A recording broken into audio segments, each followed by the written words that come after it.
আরেকটা নিউজ দেই আজকে, এটা একটু সচেতনতা জরুরি, এটা একটু জেনে রাখেন। এই মিডিয়ার বাইরা, এটা আমি অনেক বলছিলাম, কারাগার থেকে এই নিউজটা পেয়ে আসছিলাম।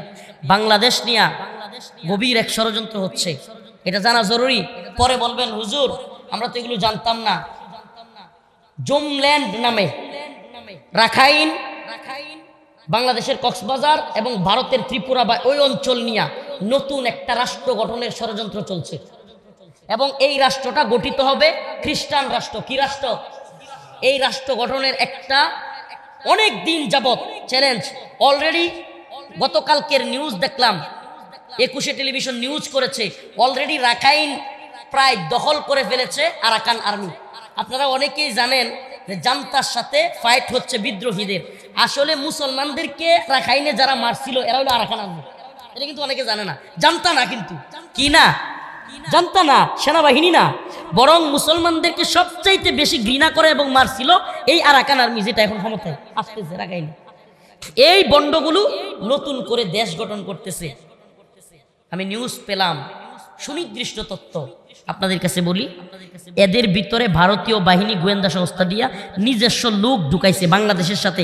এরা যখন দেখছে যে বাংলাদেশের সাথে তারা লাগলে বিভিন্ন আন্তর্জাতিক চাপ আসবে, এই জন্য প্রক্সি ওয়ার যেটাকে বলে পার্শ্ব যুদ্ধে জড়ানোর জন্য মায়ানমারের বাহিনীর ভিতরে অলরেডি আমি শুনলাম 2 জনকে তারা ঢুকাইছে বাংলাদেশ থেকেও।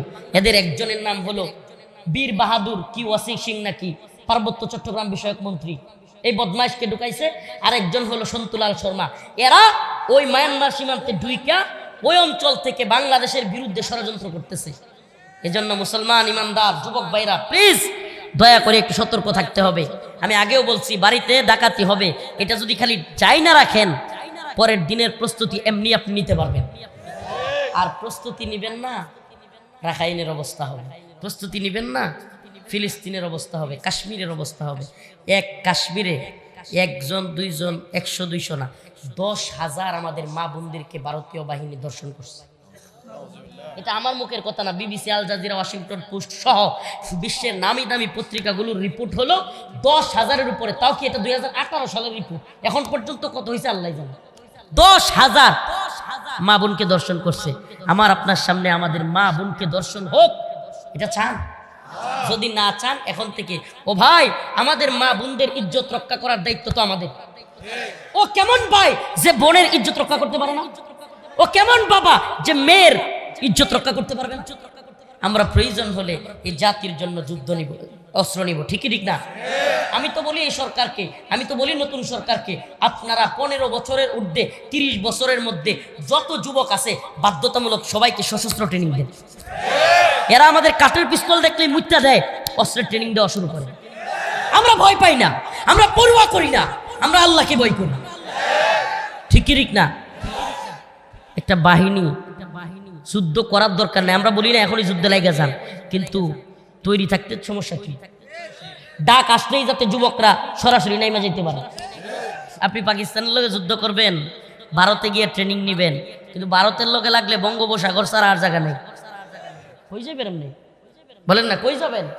লাগলে কোথায় যাবেন? আগে থেকে সজাগ থাকতে হবে। এই জন্য মুসলমান যুবক রাষ্ট্রীয়ভাবে কিছু করলো না করলে নাই, কিন্তু তোমাদেরকে বলি সশস্ত্র ট্রেনিং নিতে না পারলেও শারীরিক ফিটনেস এটা তো ধরে রাখতে হবে। কথা কয় না? শারীরিক ফিটনেস তো ধরে রাখতে হবে, নাকি এত বড় একটা বুড়ি বানাম খায় খায়? অন্তত দৌড়, সাঁতার, এগুলো অন্তত করে রাখবেন ভাই। সত্যি কথা বলি, এগুলো উম্মার ফিকির থেকে, দায়বদ্ধতা থেকে বলছি।